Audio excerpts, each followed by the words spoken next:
Hey there, multi-prep teachers. You know how professional development never seems to quite get to what we need? It's like, great idea, but how do I make this work when I have 3+ preps to juggle? That's exactly why I created the Simplify Your Preps Collective. It's a free Facebook group built just for teachers like you, where we share tips, resources, and real talk about making multi-prep teaching less overwhelming and more doable. Sound like your kind of space? Head to kristenmasick.com/collective and join us today. Let's simplify together. Since returning after maternity leave, I have really struggled with figuring out my priorities. And coincidentally, one of my friends had posted about a hack or maybe an issue that she used to have. And so this is what she said. Quote, I discovered that I frequently got urgency confused with currency, meaning that I always felt like any new tasks added to my plate needed to be completed right away. And oh my goodness, when I read this, I was like, oh, that is exactly what is happening to me. Everything else is being pushed to the side because I am struggling with figuring out my priorities. In today's episode, we are going to look into a possible mind shift with something that you may have been doing in the past with priorities and how we can kind of shift things and how I've been shifting things to figure out where and when and how to get things finished and get them off my plate. Welcome to the Secondary Teacher Podcast, the podcast for middle and high school teachers juggling multiple preps to get the strategies to reduce overwhelm so that you don't have to choose between being an effective teacher and prioritizing important relationships. I'm your host, Kristen Masick, a 10-year high school engineering teacher, former middle school assistant principal, and teacher coach. Every week, we will discuss strategies, systems, and time-saving tips to help you not only survive but thrive as a multiple prep teacher. Today, we're going to dive a little bit deeper into the Eisenhower Matrix.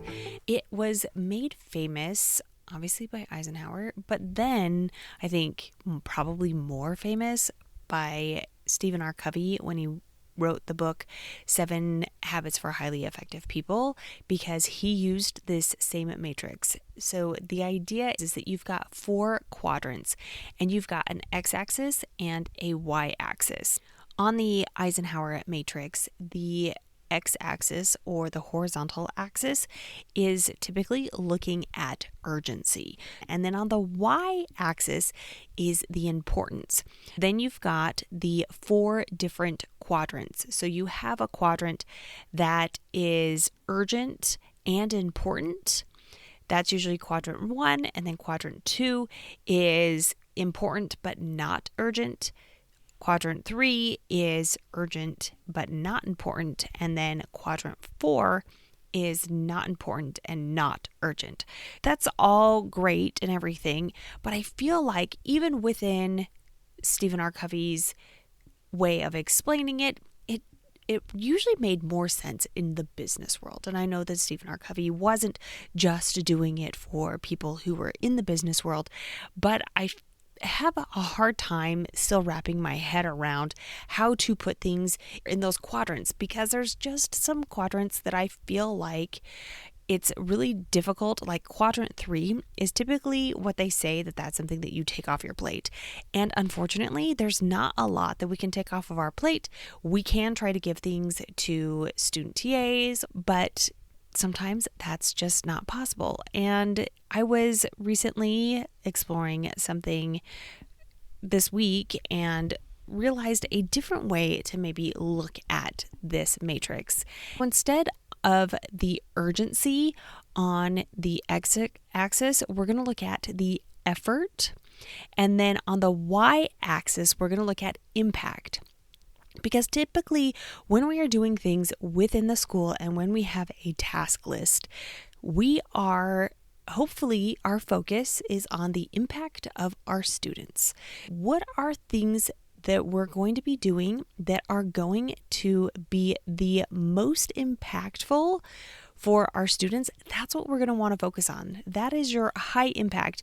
Now let's look at these quadrants again.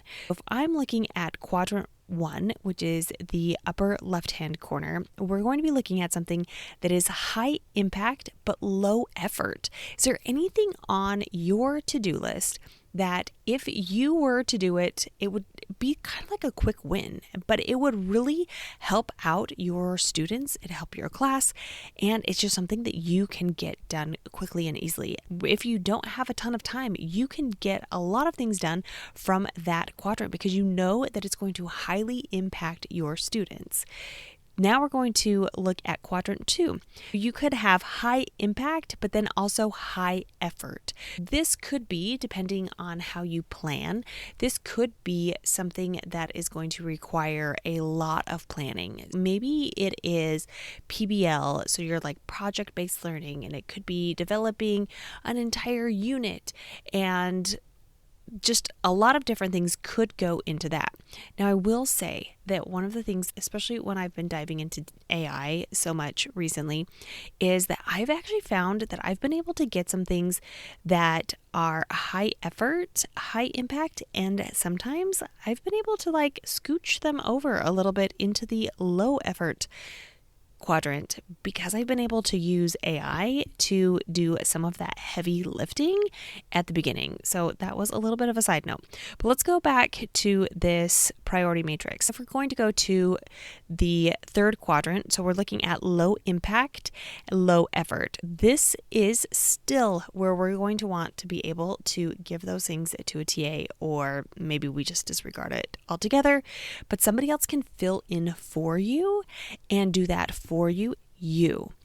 And then finally, we're getting quadrant 4. We are getting things that are low impact but high effort. Have you ever been asked to do something? And I'm trying to think of things in my mind that it's taking you a ton of time to do things, but it's really not having impact on students. I guess I can think of quite a few things that I may have done more like administratively. I'm not sure if there were many within my classroom, but things that I just felt like maybe I was doing for someone else. I will say that something that just came to my mind was having extensive lesson plans. So having a detailed lesson plan, while it's good, I feel like it wasn't any more impactful than having a sticky note.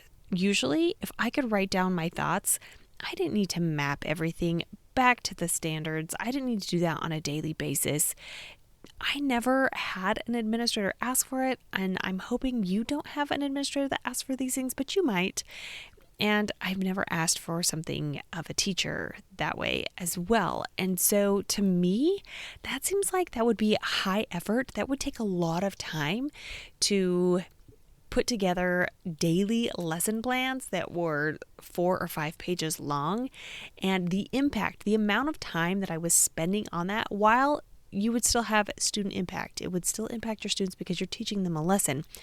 But in reality, that could have probably been moved over into that low effort if I wasn't having to make such extensive plans, or maybe I had a template where I could fill in and things just kind of like populated themselves. So I just thought, as I'm trying to figure out where to put some of my tasks, I have started to go back through my list, my to-do list, and really figure out where my priorities are. I'm thinking of this priority matrix a little bit differently because I'm looking at it as far as impact and effort. So I am going to be focusing on those quick wins. I will still have major projects, those high impact, high effort. Those will still be on the back burner. They will be happening, I guess, more in the background. And quite honestly, I'm not really going to worry about those things that are low impact. Right now, this is not the time of the year where I have time to spend on low impact items. I'm really going to be focusing on those high impact items.